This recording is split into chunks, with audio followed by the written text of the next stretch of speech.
Needle stick இன்ஜுரினா என்ன, அது எப்படி இன்ஜுரி ஆகுது, அப்படி இன்ஜுரி ஆச்சுன்னா நம்ம உடனே யாராக்கெல்லாம் இன்ஃபார்ம் பண்ணணும், அதுக்கு எப்படி உடனே ட்ரீட்மெண்ட் எடுக்கணும் அப்படின்றத பற்றி தான் இந்த வீடியோவில் பார்க்க போகிறோம். சரிங்களா?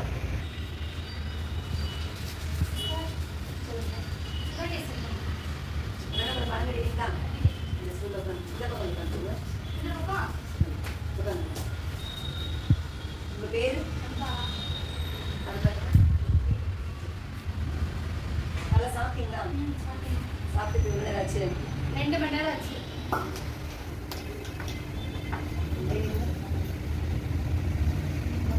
லைட்டாக வலிக்கும், கை எடுத்துடாதீங்க, லைட்டாக வலிக்கும். சரிங்களா?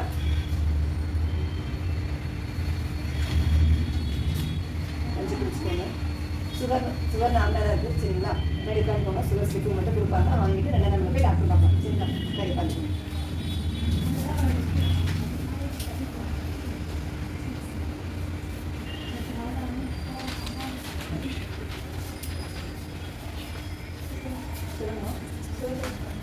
உங்கள் பேர்? உட்காந்து பண்ணுறீங்களா? சாப்பிடுங்க.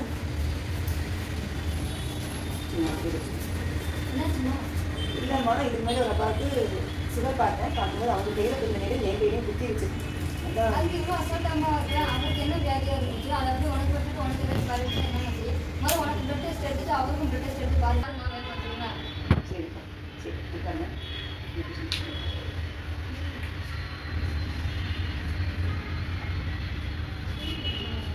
அப்பா டாக்டர் பார்க்குறீங்களா? சரிப்பா. அப்பா உங்களுக்கு சுகர் பார்க்கும்போது உங்கள் கையில் கொஞ்சம் நேரம் என் கையில் குத்திருச்சு. சரிங்களா? உங்களோட டெஸ்ட்டை மட்டும் எடுக்கணும். ஏமா அப்பா உங்களுக்கு ஏதாவது மஞ்சள் காமலை இந்த மாதிரி ஏதாவது செக் பண்ணிருக்காங்க?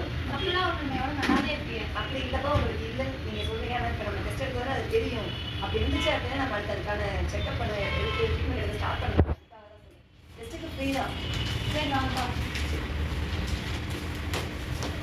இது உட்காருங்கப்பா, சிஸ்டர் டெஸ்ட் எடுப்பாங்க.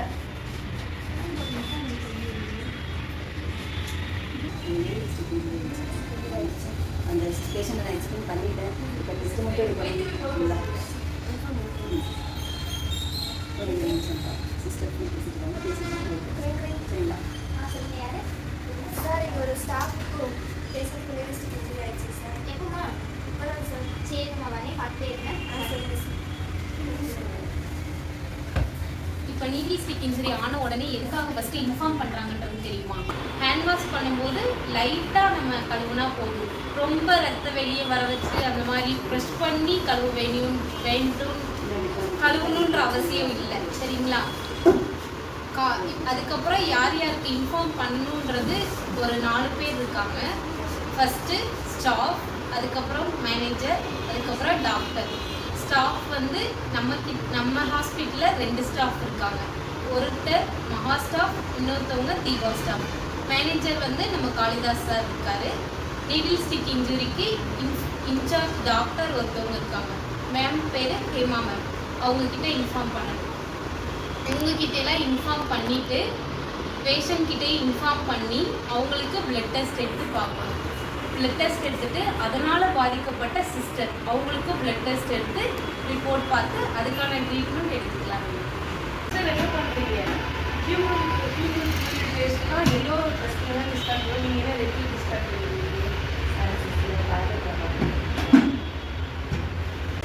ஒரே டஸ்ட்பினில் டிஸ்கார்ட் பண்ணுறதுனால தான் இன்ஃபெக்ஷன் ஸ்ப்ரெட் ஆகுது. அந்த இன்ஃபெக்ஷன் ஸ்ப்ரெட் ஆகுது தடுக்கிறதுக்காக தான் இந்த மாதிரி பயோமெடிக்கல் டெஸ்ட் ஒன்று இருக்குது. எல்லோ, ரெட்டு, ப்ளூ, க்ரீன்னு 4 டஸ்ட்பின் இருக்குது.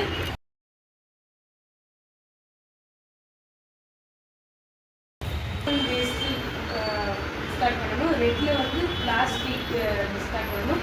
ப்ளூவில் வந்து நீரில் சார்பான கண்ணாடி பொருட்கள் இந்த மாதிரி டிஸ்கார்ட் பண்ணணும். க்ரீனில் வந்து ஹியூமன் ஃப்ளூயிட் வேஸ்ட் டிஸ்கார்ட் பண்ணணும். ரெட்டில் வந்து பிளாஸ்டிக் பொருட்கள் டிஸ்கார்ட் பண்ணணும்.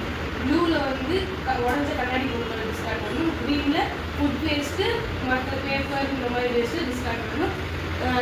சார்பான நீர் எல்லாத்தையும் ஒரு கண்டெய்னரில் டிஸ்கார்ட் பண்ணணும். இந்த மாதிரி எல்லா வேஸ்ட்டையும் ஒரே டஸ்ட்பினில் போட்டு இன்ஃபெக்ஷனை ஸ்ப்ரெட் ஆகாமல் பயோமெடிக்கல் வேஸ்ட் மூலிமா செப்பரேட் பண்ணி டிஸ்கார்ட் பண்ணால் இன்ஃபெக்ஷனை தடுக்கலாம். உனக்கு ரிப்போர்ட்டில் நார்மல் இருக்குது, பிரச்சனை இல்லை. உங்களுக்கு டெஸ்ட் எடுத்து பார்த்ததுல ஹெப்படைட்டிஸ் இருக்குது அவங்களுக்கு என்னம்மா இப்படி பாசம் சொல்லிட்டு இருக்க? அந்த மாதிரி உடம்புல ஹெப்படைட்டிஸ் வியாதி இருக்குது என்னம்மா இப்படி சொல்ற? அப்படின்னா என்னம்மா? மஞ்சள் காமாலைப்பா அது உங்களுக்கு ரொம்ப நாளாவே இருக்குது. அதுக்கு நீங்கள் சிகிச்சை எதுவும் எடுக்கவே இல்லை.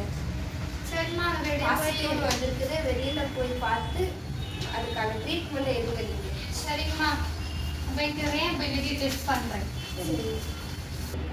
உனக்கு நெகட்டிவ்னு வந்திருக்குது, ஆனால் அவங்களுக்கு பாசிட்டிவ்னு வந்திருக்கு. இது 3 வருஷம் கழிச்சு வந்து பார்க்கணும் இருக்குது. சரிங்க, ஏன்னா அது பாசிட்டிவ் வந்திருக்குனால நான் சொல்கிறேன். 3 மாதம் கழிச்சு திருப்பி வந்து பிளட் டெஸ்ட் எடுப்பாங்க. 3 months. இது மாதிரி க்ளவுஸ் எதுவுமே போடாமல் இருந்ததுனால தான் நீடில் ஸ்டிக் இன்ஜரி போன டைம் ஆச்சு. சரிங்களா? அப்படி எதுவுமே யூஸ் பண்ணாமல் போட்டீங்க அப்படின்னா இன்ஃபெக்ஷன் ஸ்ப்ரெட் ஆக தான் செய்யும். மற்றவங்ககிட்டேருந்து உங்களுக்கு டிசீஸ் வரதான் செய்யும். சரிங்களா? இப்போ நான் க்ளவுஸ் ஏன் சொன்னேன்னு தெரியுமா? Personal protective equipment. Personal protective equipment ஒரு 5 இருக்குது. அது என்ன அப்படின்னா க்ளவுஸ், ஆப்ரான், காகல்ஸ், கேப், ஷூ. இது 5. இது 5த்தையும் போட்டுட்டு நம்ம எந்த வேலையை செஞ்சோம் அப்படின்னா நீடில் ஸ்டிக் இன்ஜுரியோ மற்ற எந்த இன்ஜுரியோ ஆகாமல் இருக்கும். சரிங்களா? அப்போ இன்ஃபெக்ஷன் ஸ்ப்ரெட் ஆகாது, நம்மளுக்கு எந்த டிசீஸும் வராமல் இருக்கும். ஒரு 3 மாதம் கழிச்சு வந்து பார்க்குறப்ப நெகட்டிவ் வந்திருக்குது. ரொம்ப தேங்க்ஸ்.